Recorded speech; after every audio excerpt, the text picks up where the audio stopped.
काट भी लिया तो उनको कोई नुकसान नहीं होता है, लेकिन सही तरीके से यदि वो काम करे तब, कोई गलती ना करे, कोई गड़बड़ी ना करे, जैसा उनको बताया जाए वैसा वो तुरंत करे, बातों को माने, तुरंत काम करते। Hallelujah, hallelujah. तो इसीलिए जीभ को क्या करना है? वश में करना है। हो पाएगी? हो पाएगी क्या? वश में कर सकते हैं? कोई जवाब ही नहीं है, कोई जवाब ही नहीं, क्योंकि हम यदि अनाप शनाप बोलेंगे नहीं तो मजा नहीं आएगा, है ना। कुछ लोगों को यही लगता है ना, जब तक हम अनाप शनाप बात नहीं करेंगे तो अच्छा नहीं लगेगा, लेकिन ये आपके लिए नुकसानदायक है, परेशानी है आपके लिए, इसलिए जीभ को अपने वश में करने की आवश्यकता है। हालेलुया। तो आज का हमारा जो विषय है वो है रुकावटें, है ना। आज का हमारा विषय है रुकावटें। ये 5 प्रकार की रुकावटें, ये 5 प्रकार की रुकावटें हैं जो आत्मिक जीवन को आगे बढ़ने नहीं देती। क्या करती हैं ये? आत्मिक जीवन को आगे बढ़ने नहीं देती हैं। इन 5 प्रकार की रुकावटों के बारे में हम सीखेंगे। हालेलुया। पढ़िएगा एक वचन, भजन संहिता के पुस्तक उसका 95वें अध्याय उसका 10 वचन।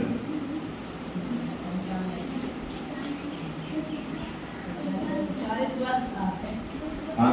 मैं उस पीढ़ी के लोगों से उठा रहा और मैंने कहा ये तो भटकने वाले मन के हैं। हाँ। और इन्होंने मेरे मार्गों को नहीं पहचाना। ये कौन बोल रहा है? ये परमेश्वर बोल रहे हैं, ये तो भरमाने वाले मन के हैं और इन्होंने मेरे मार्ग को क्या नहीं किया? नहीं पहचाना, है ना।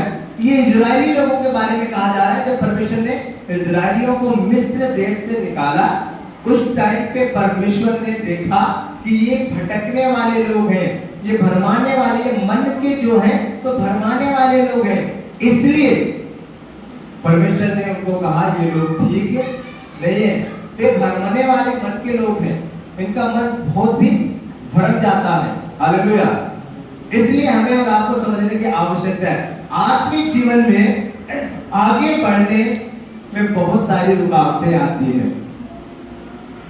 हमें और आपको आत्मिक जीवन में बढ़ने के लिए बहुत सारी रुकावटों का सामना करना पड़ता है, लेकिन उनको समझना भी हमारे लिए बहुत जरूरी है।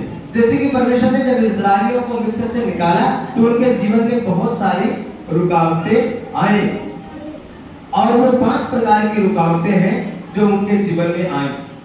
हालेलुया। लेकिन बहुत सारी रुकावटें आई, फिरौन ने बहुत सारी बातों को कहा, लेकिन मूसा उससे डरा नहीं, उन रुकावटों से डरा नहीं। मूसा फिरौन से नहीं डरा और अपने काम में लगा रहा। Hallelujah, hallelujah. हम सबसे पहले रुकावट के बारे में अध्ययन करेंगे। पढ़िएगा निर्गमन की पुस्तक उसका 8 अध्याय उसका 25 वचन।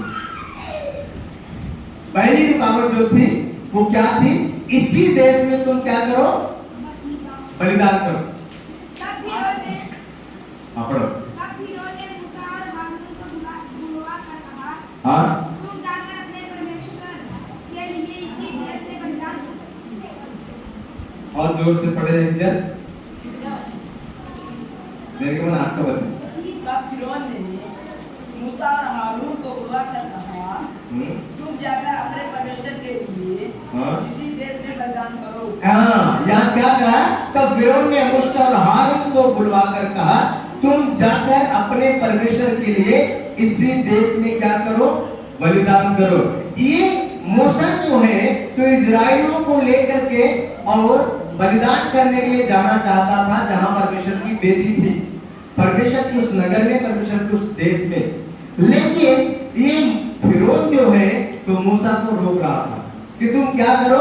वहां मत जाओ, इसी देश में तुम क्या करो? बलिदान करो। हालेलुया। आज हमारे और आपके जीवन में भी यही बातें होती है। फिरौन ने मूसा से कहा इसी देश में बलिदान करो, तुम्हें वहां जाने की आवश्यकता नहीं है।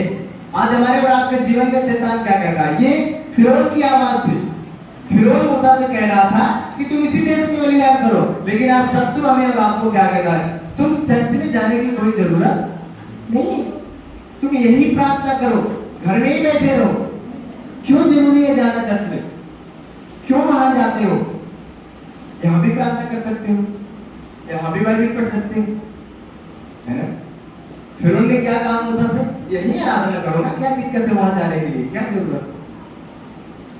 उसी प्रकार हमें और आपको भी शत्रु यही कहता है कि तुम घर में ही आराधना करो, घर में ही प्रार्थना करो, क्या जरूरी है वहां जाने के लिए? लेकिन हमेशा शास्त्र इस बात को कहता है कि अगर हम संगति नहीं करेंगे तो हमारा आत्मिक जीवन नष्ट हो जाएगा, हमारा आत्मिक जीवन मर जाएगा।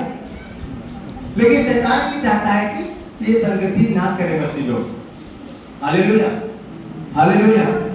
इसी बात के लिए, बलिदान करने के लिए शत्रु हमेशा मना करता है। जिस प्रकार फिरौन जो है तो मना कर रहा है कि तुम बलिदान करने के लिए मत जाओ, तुम इधर ही बलिदान कर दो, यहीं अपने परमेश्वर की आराधना करो, यहीं अपने परमेश्वर की प्रार्थना करो, वहां जाने की क्या जरूरत है?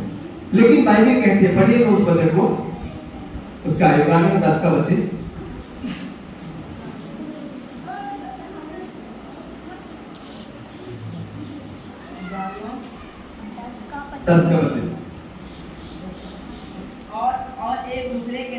और एक दूसरे के साथ इकट्ठा होना ना छोड़े, जैसे कि कितनों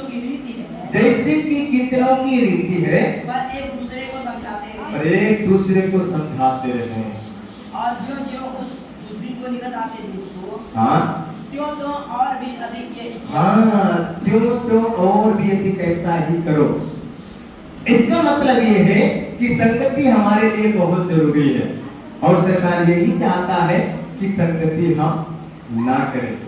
बलिदान घर में ही करने के लिए फिरौन ने कहा, यही तुम आराधना करो, यही तुम प्रार्थना करो, यही तुम बलिदान करो, वहां तुम्हें जाने की आवश्यकता नहीं है। आज हमसे और आपसे भी शत्रु ये कहता है कि यही तुम क्या करो, आराधना करो, घर में ही आराधना करो, घर में ही प्रार्थना करो, उतना दूर जाने की क्या जरूरत है ना? परमेश्वर तो यहाँ से भी सुन लेगा। लेकिन शास्त्र क्या कहता है, जैसे जैसे उस दिन को नजदीक आते देखो और भी ज्यादा संगति करो। लेकिन हम हफ्ते में एक दिन भी नहीं कर पाते, हम कोशिश ही नहीं कर पाते। कम से कम हफ्ते में एक दिन तो हम परमेश्वर के साथ में क्या करें, संगति करें। हालेलुया। तो सबसे पहली रुकावट क्या थी? इसी देश में बलिदान करो। शैतान की हमारे और आपके जीवन में पहली रुकावट क्या है?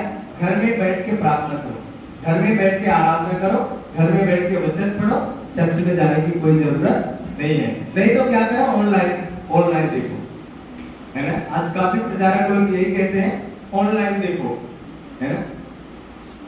ऑनलाइन में सब कुछ करने के लिए तैयार है प्रचारक लोग, है ना? लेकिन हमारे ख्याल से ऑनलाइन ठीक नहीं है ना? अभी ऑनलाइन में आप खाना खाएंगे तो कैसे खाएंगे?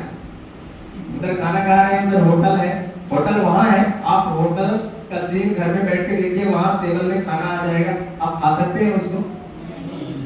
फिर ऑनलाइन आराधना कैसे? ठीक है, एक सिचुएशन थी, एक कंडीशन ऐसी थी उस टाइम में जब कोविड का समय था कि वचन से दूर ना हो जाए लोग, इसलिए ऑनलाइन क्लासेस शुरू हुई, ऑनलाइन मीटिंग शुरू हुई। लेकिन वो ऐसा समय था। लेकिन जब सब कुछ ठीक है तब भी यदि हम कहेंगे नहीं ऑनलाइन ही हम करेंगे, घर में बैठे बैठे। ऑनलाइन में पता है, मैंने देखा है काफी लोगों को कैसे प्रचार सुनते हैं, लेटे लेटे चारपाई में लेट जाएंगे फिर प्रचार सुनेंगे। ऑनलाइन का ये प्रचार ऐसे लोग सुनते हैं, ऑनलाइन का प्रचार। ऑनलाइन से कोई मतलब नहीं निकलने वाला।